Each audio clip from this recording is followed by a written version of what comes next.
जिल्हा वार्तामध्ये मी प्रणव भांबुरे आपलं मनपूर्वक स्वागत करतोय। विधानसभेच्या इलेक्शनची तारीख जवळ आलेली आहे। प्रत्येक उमेदवाराचा जोरदार प्रचार होताना आपल्याला दिसतोय आणि या सर्वच उमेदवारांशी आपण जिल्हा वार्ताच्या माध्यमातून चर्चा करत आहोत। आज आपण आलो आहोत डोंबिवलीमधील महाविकास आघाडीचे शिवसेना उद्धव बाळासाहेब ठाकरे गटाचे उमेदवार दीपेश म्हात्रे यांच्याकडे। दीपेश म्हात्रे हे कल्याण डोंबिवली महानगरपालिकेचे स्थायी समिती सभापती होते। प्रशासनाचा गाडा अनुभव असलेले एक तरुण असे उमेदवार यावेळी महाविकास आघाडीने दिलेला आहे। खरी लढत ही 3 टर्म आमदार असलेले कॅबिनेट मिनिस्टर रवींद्र चव्हाण आणि दीपेश म्हात्रे यांच्यामध्ये रंगणार आहे। जाणून घेऊया या सर्व राजकीय आव्हानांना कुठलं विजन ठेवून दीपेश म्हात्रे सामोरे जात आहेत। जाणून घेऊया त्यांच्याचकडून त्यांच्याच शब्दात। नमस्कार, आपलं जिल्हा वार्तामध्ये मनपूर्वक स्वागत आहे। आपण स्थायी समितीचे सभापती होतात, प्रशासनाचा एक अनुभव आपल्या गाठीशी आहे। कोणत्या विकास कामांचं विजन घेऊन आपण या इलेक्शनला सामोरे जात आहे? डोंबिवलीमध्ये आपण बघत असाल तर गेल्या अनेक वर्षापासून काही समस्यांना डोंबिवलीकरांना तोंड द्यावं लागतं।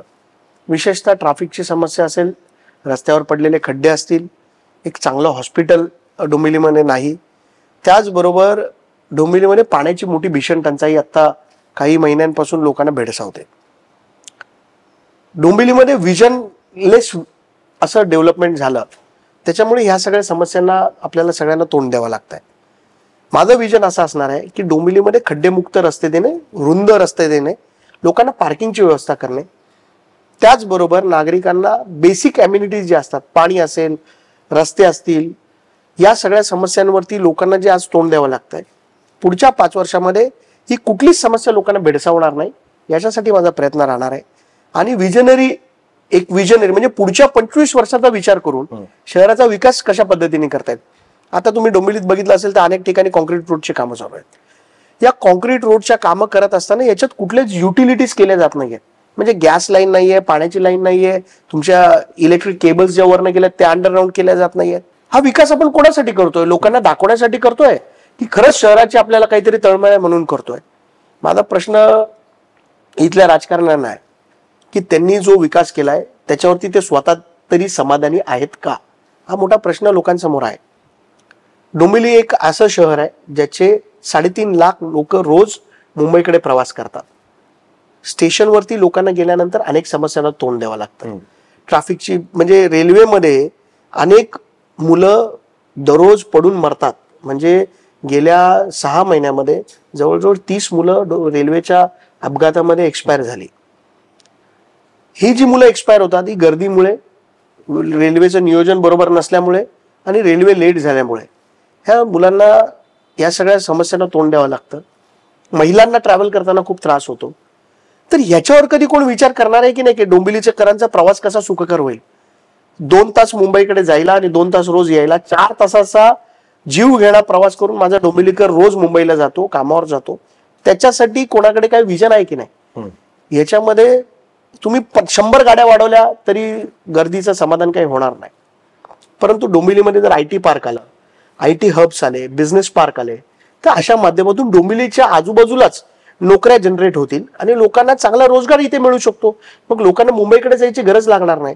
आता तुम्ही जर डोंबिवलीच्या आजूबाजूला बघितलं तर तुम्हाला एक चित्र दिसेल की फक्त हाऊसिंगच डेव्हलप होते, म्हणजे नुसती घरं निर्माण केली जात आहेत, पण त्या घरांबरोबर लागणारं इन्फ्रास्ट्रक्चर असेल, त्या घरांबरोबर असणाऱ्या नोकऱ्या असतील, हे डेव्हलप केलं जात नाहीये। म्हणून एक शाश्वत विकास डोंबिवलीकरांना देण्यासाठी या इलेक्शनमध्ये मी लोकांसमोर माझं विजन घेऊन जातोय।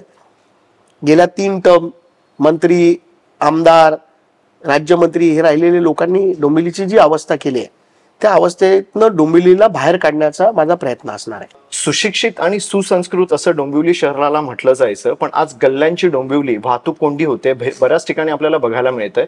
तर यावर आपण काय विचार केलेला आहे? हे चित्र कसं बदलणार?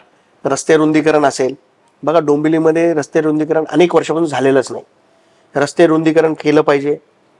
ज्या लोकांची रस्ते रुंदीकरण करताना घरं बाधित होतात त्यांना योग्य मोबदला, घराच्या बदल्यामध्ये घर, ज्याचं दुकान असेल त्याच्या दुकानाच्या बदल्यामध्ये दुकान, हे देऊन जर लोकांना तुम्ही रोड वाइंडिंग केलं तर लोक हसत हसत रोड वाइंडिंग करायला तयार होतील।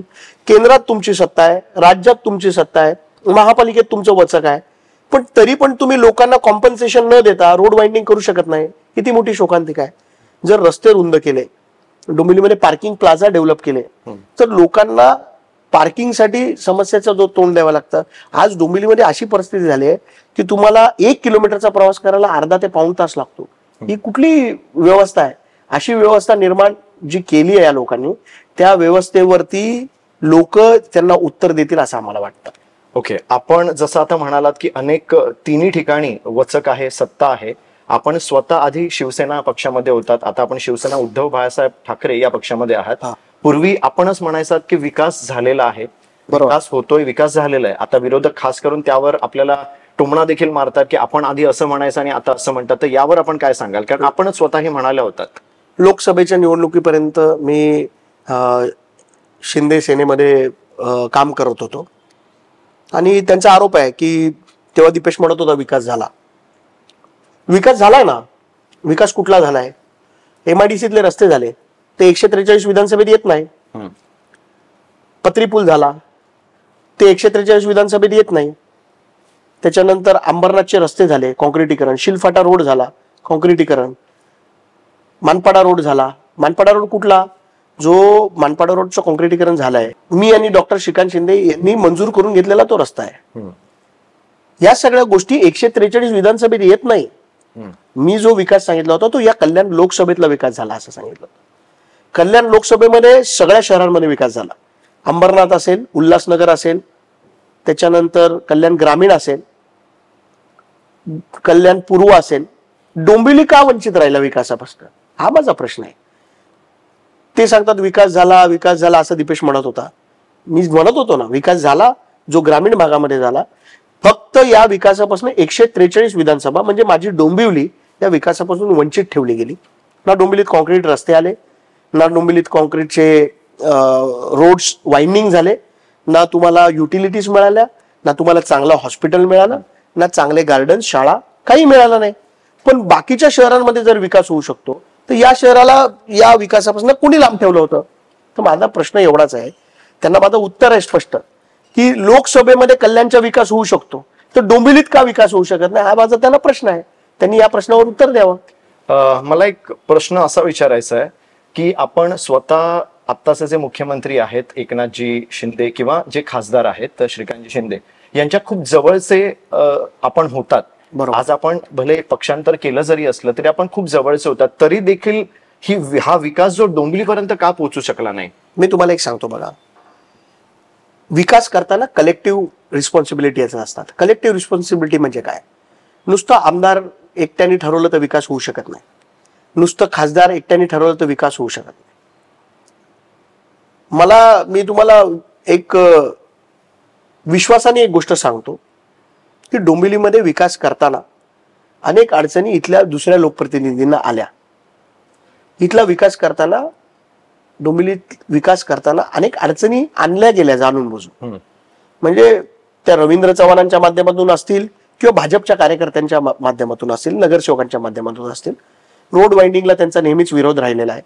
मी तुम्हाला एक छोटंसं उदाहरण देतो. मानपाडा रोड 2016 या काळामध्ये मानपाडा रोडचं टेंडर झालं होतं 33 कोटी रुपयाचं. स्थायी समितीमध्ये मंजुरीला आलं, पण रवींद्र चव्हाणांनी ते टेंडर थांबवायला लावलं आणि मानपाडा रोडचं जे रोड वाइंडिंग प्लस त्याच्यामध्ये रोड दुरुस्ती करणं हे काम त्यांनी थांबवलं आणि त्याचे पुरावे देखील माझ्याकडे आहेत. फक्त आणि फक्त रवींद्र चव्हाण या माणसामुळे या डोंबिवलीचा विकास थांबला. आणि तुम्हाला मी विश्वासाने सांगतो की खासदारांनीही प्रयत्न केले होते की डोंबिवलीत कामं केली पाहिजे, पण त्यांना अडथळे आणले गेले, त्यांच्या कामं अडवले गेले, त्यांचे कामं थांबवले गेले.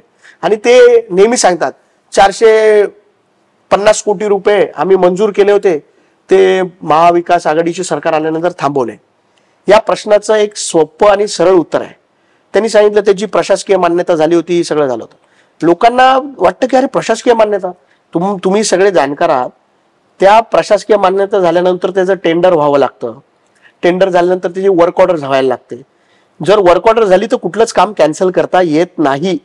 पण रवींद्र चव्हाण यांनी 2019च्या निवडणुकीमध्ये 450 कोटीच्या रस्त्यांचे भूमिपूजन केले.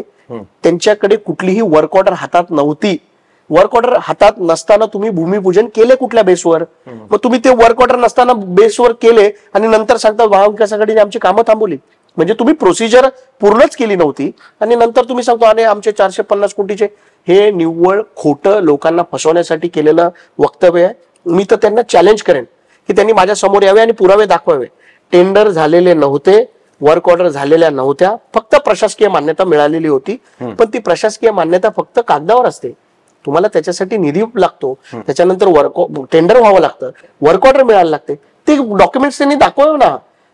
ते फक्त एवढंच करतायत, लोकांची दिशाभूल करून त्यांचं जे गेल्या 3 टर्मचं अपयश आहे ते झाकण्याचा प्रयत्न करतायत.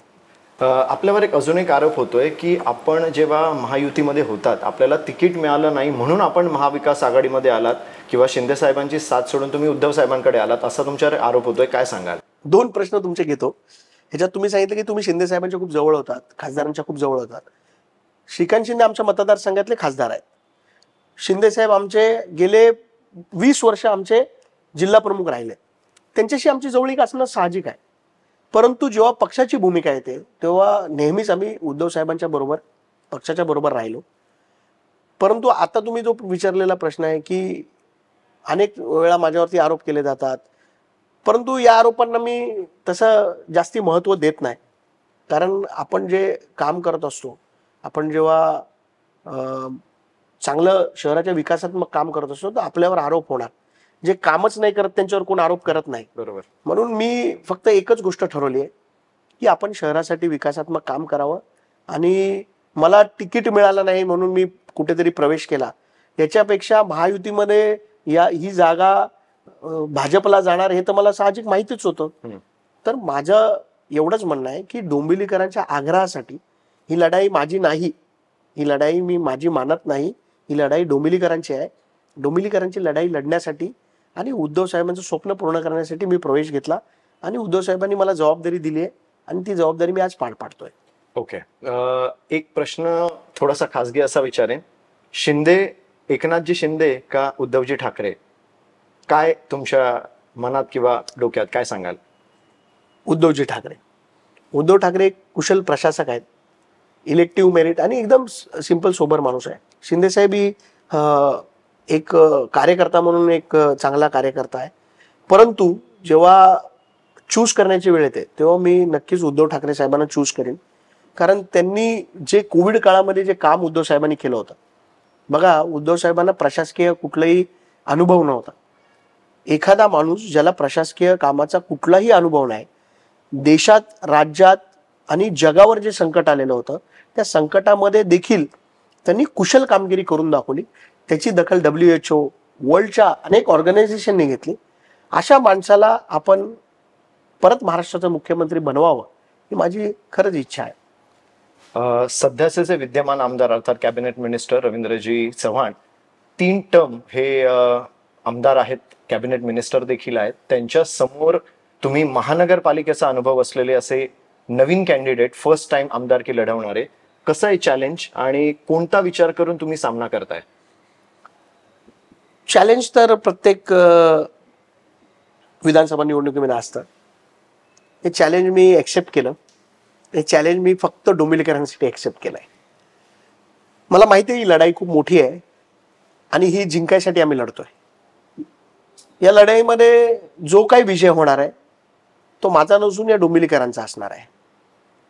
मी गेल्या 15 वर्षामध्ये फक्त नगरसेवक असताना देखील काही चांगली कामं या शहरासाठी केलेली आहेत. म्हणजे त्यांचा आरोप असतो की अरे तुम्ही स्थायी समिती सभापती होते, तुम्ही स्थायी समिती सभापतीची टर्म जी असते ती 1 वर्षाची असते, आमदाराची टर्म असते ती 5 वर्षाची असते. कॅबिनेट मंत्री ते 5 वर्ष आहेत, त्यांचा मुख्यमंत्री आहे, त्यांचे प्रधानमंत्री आहेत. ते माझ्यावर आरोप करतात की तुम्ही काय केलं. अरे मी काय केलं पेक्षा स्वतःला एकदा विचारा की तुम्ही शहरासाठी काय केलं. मी तुम्हाला सांगतो, मी सभापती असताना डोंबिवली FOB आहे आमचा, फुट ओव्हर ब्रिज, ज्याच्यावर लोक रोज येतात जातात, त्याच्यावरती मी शेडचं काम केलं. डोंबिवलीमध्ये एक सुसज्ज अभ्यासिका उभारण्याचं काम माझ्या माध्यमातून झालं. डोंबिवलीमध्ये टेबल टेनिस कोर्ट उभारण्याचं काम माझ्या माध्यमातून झालं. डोंबिवलीचं फिश मार्केट असेल, डोंबिवलीचं फिश मार्केट आज सुसज्ज फिश मार्केट डोंबिवलीमध्ये उभं राहत आहे. त्याच्याबरोबर मोठागाव मानकुली ब्रिजचं काम असेल. माझं तर चॅलेंज आहे त्यांना की मोठागाव मानकुली जे ब्रिज आहे त्या ब्रिजसाठी त्यांनी आजपर्यंत कधी या ब्रिजसाठी पाहणी केली किंवा ब्रिज बघायला गेले किंवा काय केलं त्याचे पुरावे त्यांनी द्यावे. त्यांनी फक्त एक छोटंसं खोटं पत्र दिलंय की मी मागणी केली होती. मागणी करून होत नसतं, मागणी करून ब्रिज मंजूर करून आज तो ब्रिज लोकांसाठी खुला केला. याच्यामध्ये दीपेश म्हात्रेची मेहनत आहे आणि हे डोंबिवलीकरांना माहिती आहे. आता ते काही ठिकाणी जाऊन सांगतात तो ब्रिज मीच केलाय, म्हणजे रवींद्र चव्हाणांनी केलाय. मग तुम्ही जर हा ब्रिज करू शकत होते तर ठाकुर्ली मोठा जो ठाकुर्लीचा एक ब्रिज आहे तो अर्धवट अवस्थेत लटकलेला आहे, तो का तुम्ही करू शकले नाही? तुम्ही हा ब्रिज केला असं सांगता, मग तो अर्धवट लटकलेला ब्रिज आहे तुम्ही का पूर्ण करू शकले नाही? हा माझा त्यांना प्रश्न आहे. आणि जर मला लोकांनी जबाबदारी दिली तर तो ब्रिज 6 महिन्यात मी पूर्ण करून दाखवेन लोकांना. हे माझं लोकांना आव्हान आहे. ओके. मानकोली ब्रिजवरनं पण बराच वेळेला थोडीशी टीका केली जाते, जे आवर्जून आता तुम्ही तो विषय मांडला तिथे. आणि मला पुढचा प्रश्न असा विचारायचा आहे की आपण हा सामना आता करत आहात, विजन तुम्ही डोळ्यासमोर ठेवून तर पुढे जातच आहात, पण तरी देखील एक गोष्ट जी आता हल्लीच घडलेली आहे ती म्हणजे आपल्याला असलेलं जे प्रोटेक्शन आहे ते नुकतंच काढलं गेलेलं आहे. कसं बघताय या घटनेकडे? संरक्षण असं मला 2014-13 पासून पोलीस सुरक्षा महाराष्ट्र शासनाने उपलब्ध करून दिलेली होती. मी एका खाजगी दौऱ्यावरती आणि एक पक्षाच्या दौऱ्यावरती सोलापूरला गेलो होतो. सोलापूरला येताना, सोलापूरवरून रिटर्न येत असताना अर्ध्या रस्त्यामध्ये माझ्या सुरक्षा रक्षकांना फोन आले की आत्ताच्या आत्ता तुम्ही जिथे असाल तिथे उतरा आणि तिथून उतरून तुमच्याबरोबर ज्यांना तुम्ही प्रोटेक्शन देता त्यांना सोडा आणि तिथून तुम्ही घरी यायचं. असं त्यांना सांगितल्यानंतर ते सुरक्षा रक्षक आपल्याबरोबर अनेक वर्ष असतात, त्यांना एक आपुलकी असते. त्यांनी मला सांगितलं असं असं आहे. मी बोललो ठीक आहे, तुमच्या नोकरीचा विषय, तुम्ही माझ्यावर थांबू नका. आणि त्यांना मी सोडून दिलं. तेव्हा माझ्याबरोबर माझी मिसेस, माझी मुलं देखील होती. थोडं एक वातावरण खराब झालं, पण नंतर मला जाणवलं की हे रवींद्र चव्हाण असतील किंवा सत्ताधाऱ्यांचं दबाव तंत्र आहे आणि त्या दबाव तंत्राला आम्ही कधी घाबरलेलो नाही. पण ठीक आहे, हे सगळे राजकारणात हे सगळ्या गोष्टी होत असतात. सुरक्षा रक्षक काढले जातात. ही सुरक्षा काही परमनंट नसते, आज आपल्याला आहे उद्या नसणार आहे, म्हणून त्याचं मी काही जास्ती लोड घेत नाही. फक्त मी एवढंच आहे की मी डोंबिवलीकरांसाठी मला काम करायचं आहे आणि चांगलं काम करत असताना डोंबिवलीमध्ये एक चांगला शाश्वत विकास देण्याचा माझा प्रयत्न आहे. ओके. आपण आपल्या सोबत उद्धवजी ठाकरेंसोबतची पण आठवण आहे, शिंदे साहेबांसोबतची पण आठवण आहे. आपण जेव्हा शिवसेना पक्षामध्ये होतात तेव्हा अशी कोणती प्रमुख आठवण आहे जी आपली शिंदे साहेबांशी किंवा श्रीकांतजींशी जोडलेली, अशी कुठली प्रमुख आठवण जी आपण आवर्जून सांगू शकाल? नाही, असं खूप आठवणी आहेत, अशा अनेक आठवणी आहेत. शिंदे साहेब, एक काळ असा होता, शिंदे साहेब पॅसेंजर सीटवर बसायचे आणि मी कधी कधी गाडी चालवायचो, साहेब ट्रेननी कधी कधी डोंबिवलीला यायचे. अशा अनेक आठवणी आहेत. शिंदे साहेबांबरोबर खूप वर्ष काम केलं, श्रीकांत शिंदेबरोबर खूप वर्ष काम केलं.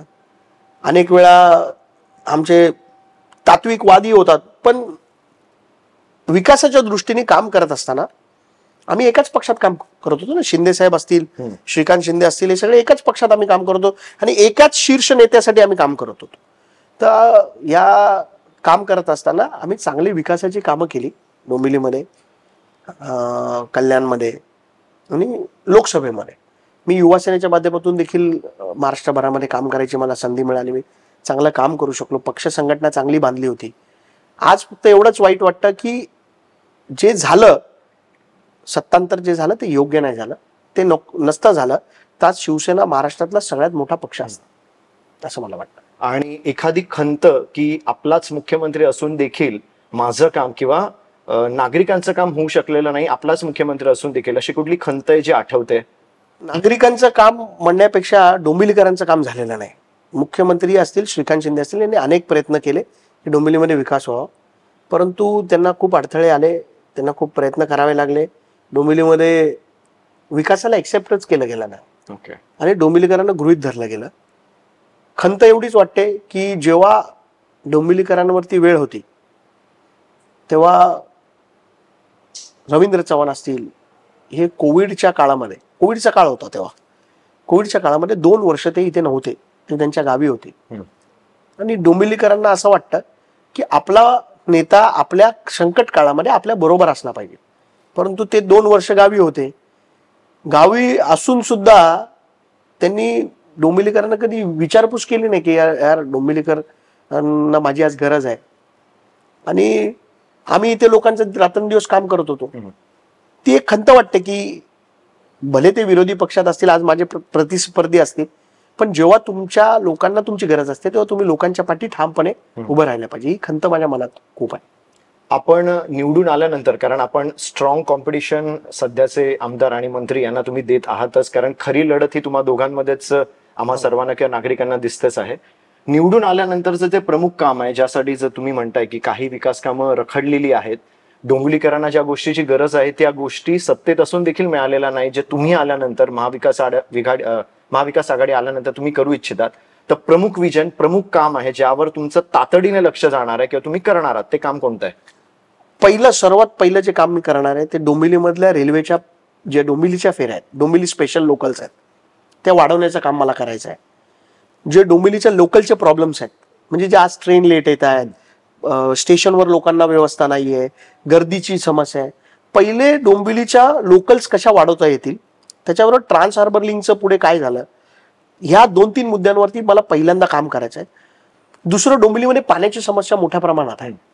ही पाण्याची समस्या दूर करण्यासाठी माझ्याकडे एक प्लॅन आहे. तो जर केला तर 2 महिन्यात, विदिन 2 months, हा डोंबिवलीमध्ये आज जो पाणी प्रश्न निर्माण झालाय, विदिन 2 महिन्यात हा प्रश्न मार्गी लागू शकतो. त्याचबरोबर रस्ते, जे आज रस्ते आहेत ते खड्डेमुक्त करण्याचा माझा प्लॅन आहे. ही 3 कामं प्रामुख्याने मी निवडून आल्या होणार आहेत. त्याचबरोबर दर 15 दिवसांनी डोंबिवलीमध्ये जनता दरबार होईल.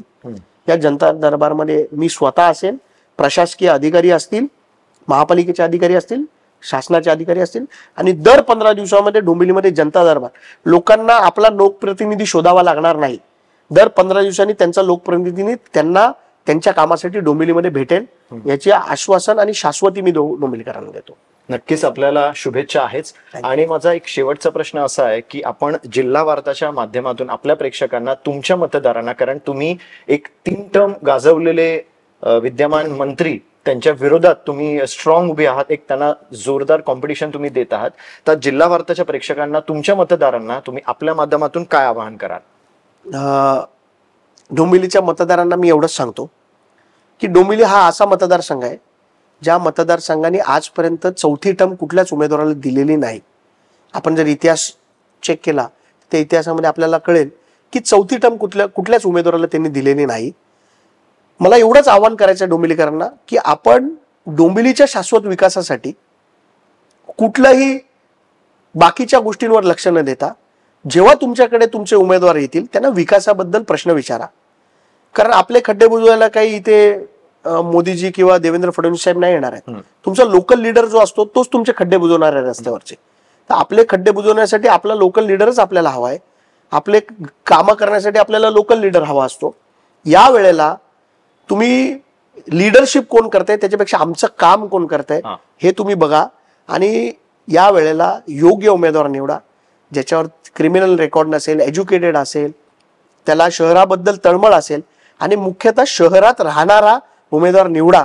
एवढंच आज जिल्हा वार्ता या चॅनलच्या मी सर्व प्रेक्षकांना सांगेन. आणि डोंबिवलीमध्ये एक शाश्वत विकास घडवण्यासाठी, परिवर्तन घडवण्यासाठी आपण सगळ्यांनी मला मत द्या, एवढंच आपल्या या चॅनलद्वारे मी आज सांगेन.